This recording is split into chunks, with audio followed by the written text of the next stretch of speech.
Flamengo leva melhor, Libra é praticamente anulada. Vamos falar sobre isso. Gerson quer voltar imediatamente. Várias outras notícias do Flamengo. Você que tá aí, dá aquela moral de sempre, se inscreva no canal, meu filho. Botão aqui embaixo, inscrever-se, aciona o sino da notificação, deixa o teu like, toca aí, meu parceiro, minha parceira, tocou, então vem comigo, Brunegro. Vamos às notícias do Flamengo, mas é óbvio que eu não poderia de tecer críticas a essa seleção mequetrefe aí que jogou contra o Japão. E eu falei aqui no canal. Quem viu o vídeo sabe que eu falei, rapaz, meteu goleada em ninguém, venceu ninguém. Aí a maioria da imprensa, vai ser hexacampeão e coisa e tal, meu amigo. Tem que medir força contra a França, contra a Espanha, contra a Inglaterra, contra a Argentina, o próprio Uruguai, Colômbia, Coreia não dá, tá aí, ó. Primeira derrota do Brasil na história para a seleção japonesa. Aliás, futebol japonês, que tem como seu grande mentor e arquiteto, porque é hoje, Zico, nosso querido Galinho de Quintino. Então, uma vitória do Zico. Também essa vitória do Japão hoje em cima da seleção brasileira. Sempre falei que o Neneca tem potencial, mas muito é goleiro de pênalti, é goleiro de pegador de pênalti, nada além disso. Não digo que ele é ruim, mas é um goleiro que tem deficiências técnicas quando a gente não fala de pênalti. Já tinha esse tipo de falha nos jogos do Flamengo. Fabrício Bruno, lembra? Fala, olha, rapaz, Fabrício Bruno é comum da bola.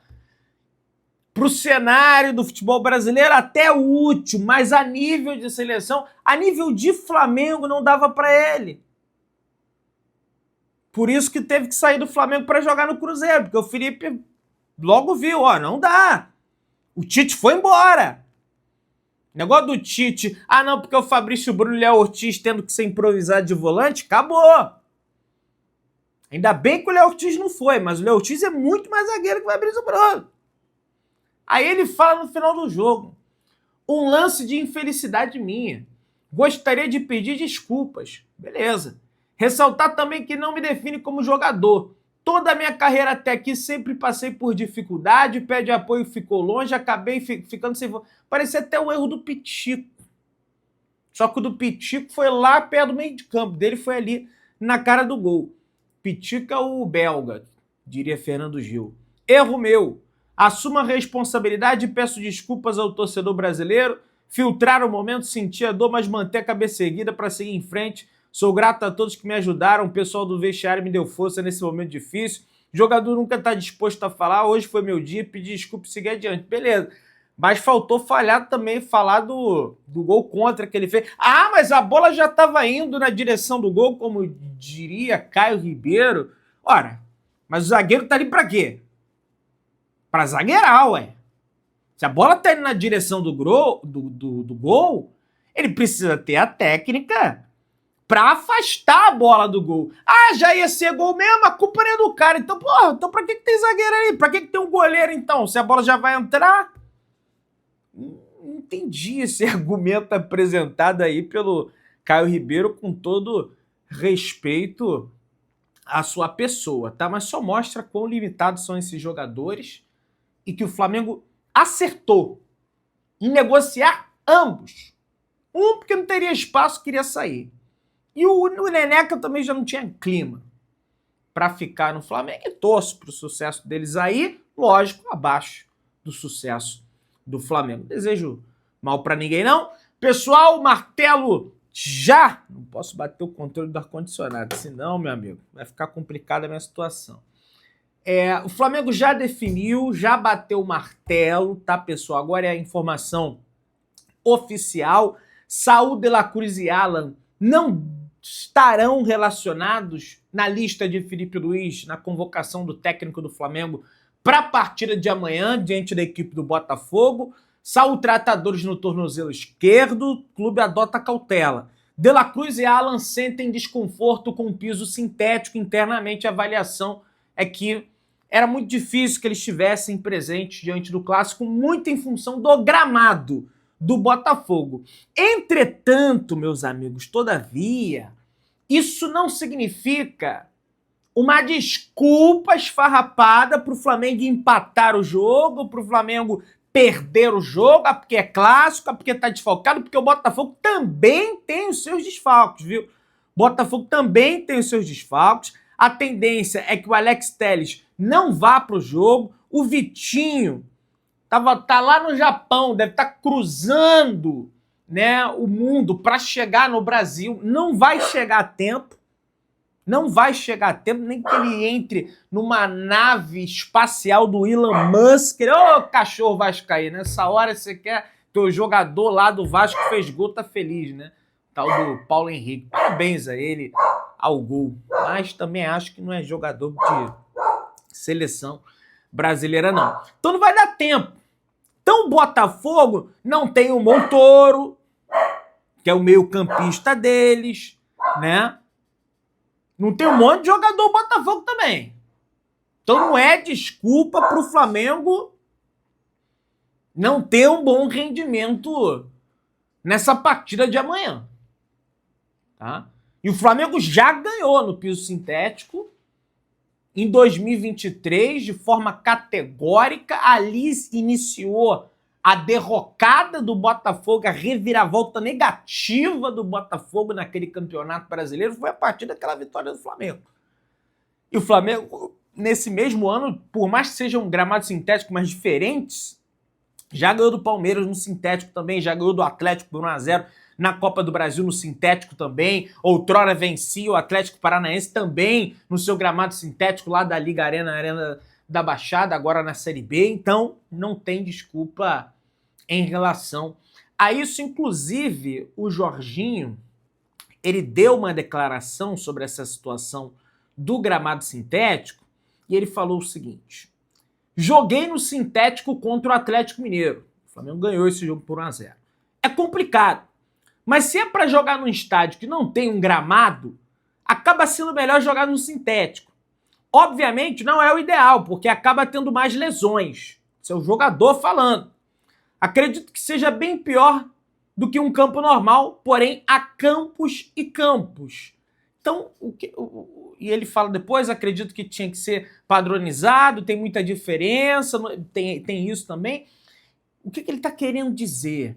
Se for para jogar num campo igual o da Fonte Nova, que é todo esburacado, parece um pasto, se botar uns cavalos, uns bodes, um negócio lá, vai até ficar mais nivelado do que do jeito que estava, todo esburacado, cheio de areia, parecendo uma faixa de praia. É melhor jogar no sintético, evidentemente. Mas o cenário ideal é que a CBF, e Liga nenhuma vai fazer isso, porque a Liga não vai existir, nem existe esse debate na Libra, na LFU, nem existe. É só debate de dinheiro, mais nada. Né?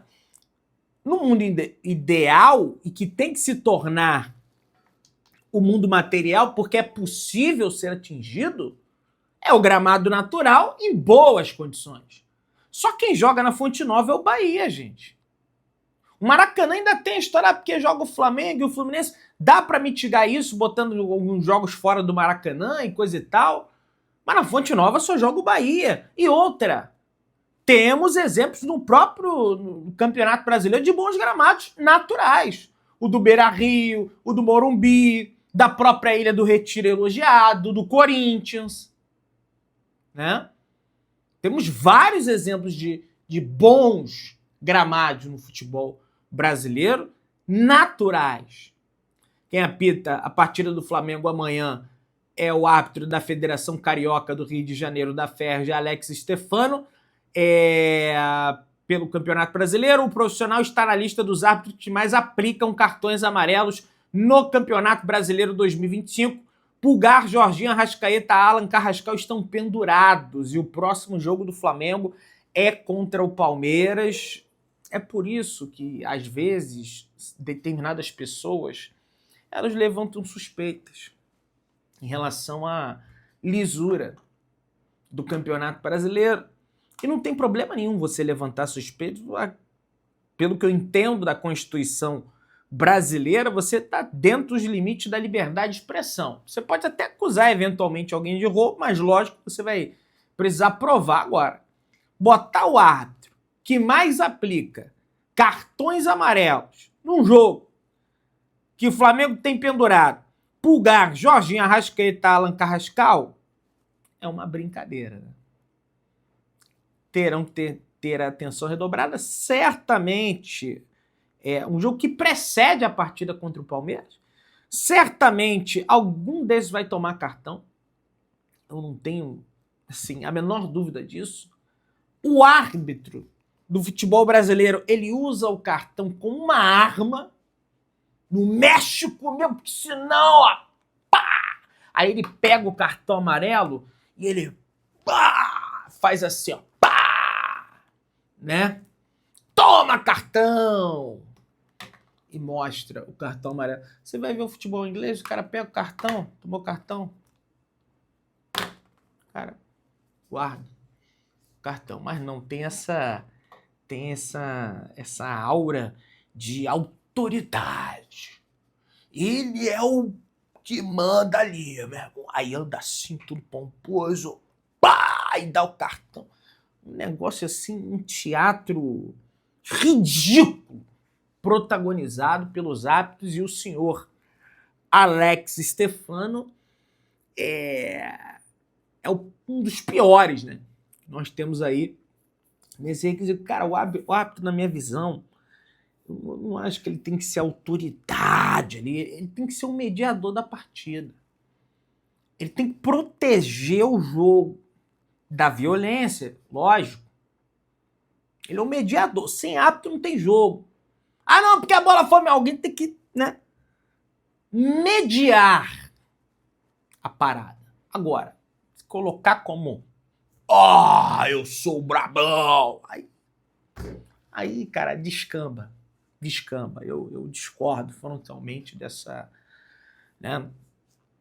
postura, tá? E esse árbitro adora esse tipo de postura. Mas enfim, né? Vamos pro pau, não tem o que fazer. Eu também não gosto de ficar... não tô aqui dando desculpa. Já falei que não tem desculpa. Se empatar ou perder, vai ser pau. Teve dia para treinar, teve descanso, teve um monte de troço. Tem a estrutura adequada, ganha bem, se alimenta bem, trabalha bem, bons profissionais cercam eles ali. Então não tem desculpa, gente. Não tem desculpa, tá? Pessoal, nos últimos 5 jogos, o Flamengo venceu apenas uma vez e não marcou gols em 3 dessas partidas. Nesse período, o Pedro começou no banco nas 3 oportunidades. Olha aí, rapaz. Quando foi titular, acabou sendo substituído cedo aos 15 minutos do primeiro tempo contra o Bahia, mas aí foi o contexto, né? Impôs aquilo ali, porque você tem um jogador a menos, tem que tirar, ainda mais o zagueiro, tem que tirar alguém para botar o zagueiro. Um zagueiro, não vai jogar só com um zagueiro, né? Culpa do Danilo. E aos 10 da segunda etapa, diante da equipe do Estudiantes na Argentina. Antes dessa fase, o centroavante vivia um momento bem melhor, foi titular em 5 dos 6 jogos anteriores, marcou 7 gols, deu 2 assistências e ajudou o time a somar 5 vitórias e um empate. Após o empate contra o Cruzeiro no Maracanã, em que o Pedro jogou apenas 8 minutos, Felipe Luiz explicou que não optou por usar um centroavante fixo por questões táticas, levando em conta o estilo do adversário. A instabilidade ofensiva também se reflete nas mudanças constantes no ataque. Nas últimas 11 partidas, o treinador repetiu o trio ofensivo em apenas 4, com Plata, Pedro e Samuel Lino. Entre eles, o equatoriano é o único com presença constante titular em 10 dos 11 jogos. Cara, tudo isso tem a ver, tudo, tem a ver com a não participação do Pedro em relação ao jogo sem a bola. O Felipe Luiz, ele fica pé da vida com isso. Acredito que ele tem uma razão parcial. que em dado momento, cara, por exemplo, contra o Botafogo, pra mim tem que deixar o Pedro como titular. Porque ele pode resolver a parada ali pra você. E eu fico pé da vida. Ah, mas aí vai ter a marcação sem a bola, pressão, coisa e tal, mas aí o cara tem a chance na cara do gol, e o cara não finaliza, é um drible a mais, é um toque a mais, é um refino a mais, tem que parar com essa mentalidade, bicho. Teve a oportunidade de dar no gol. Entende? Pessoal, as embaixadas e consulados do Flamengo espalhados pelo Brasil e pelo mundo declararam apoio total ao presidente do Clube de Regatas do Flamengo em relação, tá, a situação aí da Libra. Aliás, meus amigos, pasmem, tivemos aí uma revelação assustadora. A Assembleia da Liga do Futebol Brasileiro, Libra, iniciada em maio e concluída em agosto desse ano, pode ser anulada. O que é a Assembleia?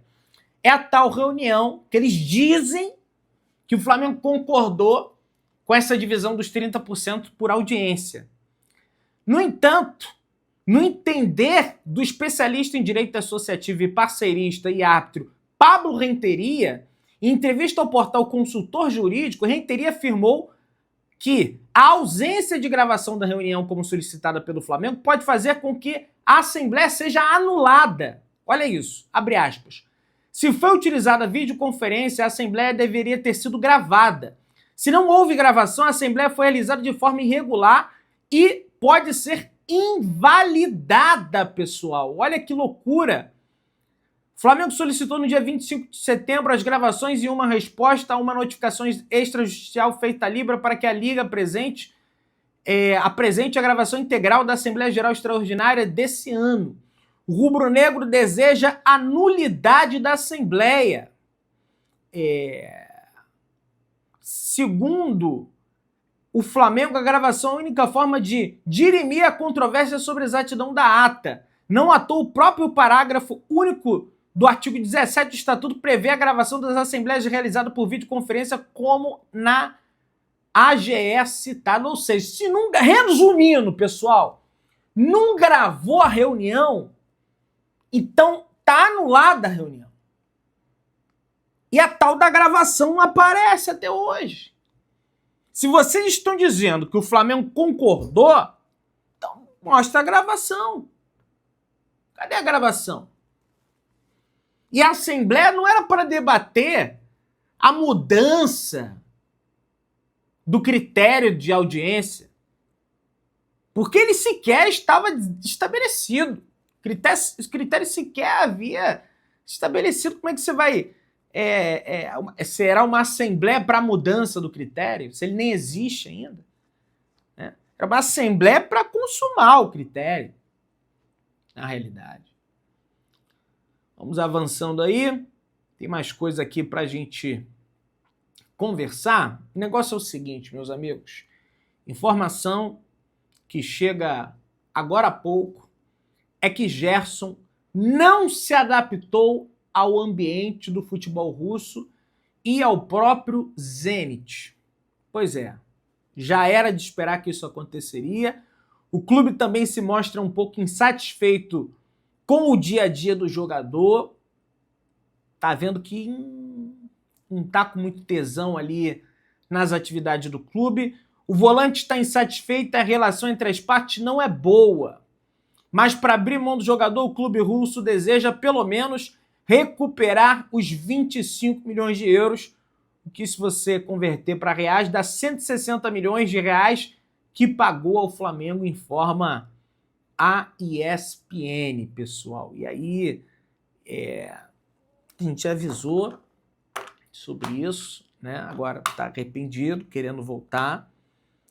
Acho muito difícil nesse momento. Vou até avançar o tema aqui, porque o Flamengo quer alguma garantia contratual para renovar com o Felipe Luiz.